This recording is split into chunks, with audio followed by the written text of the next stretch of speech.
morning student. Baba, commerce easy है. And today we are going to discuss the third part of the staffing chapter, in which we will discuss the different sources of the recruitment. Means sources of recruitment, how we can select a person. दो तरह के source होते हैं. Internal source कौन से होते हैं? जब हम एम्प्लॉय का selection within the organisation करते हैं, बाहर से सिलेक्ट नहीं कर रहे हैं, विद इन द ऑर्गेनाइजेशन कर रहे हैं, इसलिए वो इंटरनल सोर्स में आ गया. और दूसरा हो गया एक्सटर्नल सोर्स.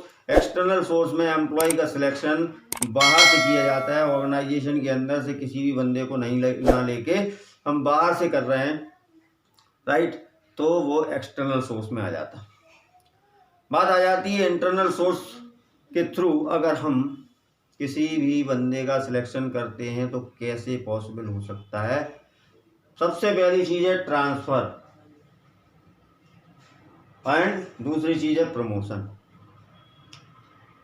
ट्रांसफ़र के through within the organisation, if a person is working in your organisation, right, you can transfer that person in the another department. जो आपके यहाँ पहले से काम कर रहा है उसी को आपने दूसरे डिपार्टमेंट में ट्रांसफ़र कर दिया और जगह को फिल कर लिया, राइट. दूसरी चीज़ है प्रमोशन. एक बंदा आपके यहाँ काम कर रहा है 10 साल से, उसको प्रमोट करके आपने अपनी जो हाई लेवल की पोस्ट खाली थी उसको उसमें भर देंगे आप, वो प्रमोशन के थ्रू, राइट. तो ये दो सोर्स होते हैं. इंटरनल सोर्स दो ही हैं, ट्रांसफ़र, प्रमोशन, राइट. इसके बाद आ जाते हैं एक्सटर्नल सोर्सेस पर. यहाँ पर हम बाहर से सिलेक्शन कर रहे हैं. बाहर से सिलेक्शन तो आप लोग जानते ही हो ना यार. सबसे पहली चीज़ है डायरेक्ट रिक्रूटमेंट. डायरेक्ट रिक्रूटमेंट में क्या है? कुछ नहीं है, सीधी है. फैक्ट्री के गेट पर एक नोटिस लगा दिया कि we require these many people for this purpose and what is the qualification this. जो भी वो देखेगा, they can come and give the necessary document and after the many formalities and then उसका सिलेक्शन किया जा सकता है. अब casual callers are those peoples जो सडनली कभी भी ऑर्गेनाइजेशन में चले आते हैं कि sir here is any vacancy in your organisation. उन लोगों को कैजुअल कॉलर कहा जाता है. उनका एक रिकॉर्ड बना के रख लिया जाता है. जब आपको ज़रूरत पड़ती है आप उनको कॉल कर लेते हैं कि सर, राइट. और कॉल करने के बाद जो भी आपका टेस्ट वगैरह होता है, इंटरव्यू होता है, आप उसको पूरा करने के बाद मेडिकल वगैरह उसी तरीके से उनको सिलेक्ट अगर करते हैं तो ये कैजुअल कॉलर्स, राइट. अब आ जाते हैं एडवर्टीजमेंट के थ्रू. टीवी में एडवर्टीजमेंट दो या आप न्यूज़पेपर में एडवर्टीजमेंट दो, मैगजीन में या पैम्पलेट छपवा कर भी आप बाहर से लोगों को अपने ऑर्गेनाइजेशन के अंदर ज्वाइन करने के लिए अट्रैक्ट कर सकते हैं, राइट.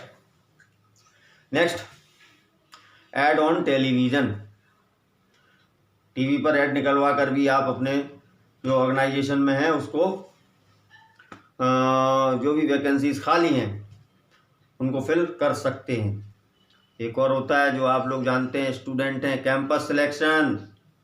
डायरेक्ट कंपनीज जो होती हैं वो क्या करती हैं कि डिफरेंट मैनेजमेंट स्कूल्स में जाकर या कंप्यूटर्स के स्कूल्स में जाकर और यूनिवर्सिटीज़ में जाकर वहाँ पर बाकायदा इंटरव्यू कंडक्ट करती हैं और उसके बाद वहाँ से न्यू जो ब्लड है या यंग जनरेशन है उनमें से सिलेक्ट करके स्टूडेंट्स को ले आती हैं. नेक्स्ट, एक बात है रिकमेंडेशन ऑफ द एम्प्लॉय.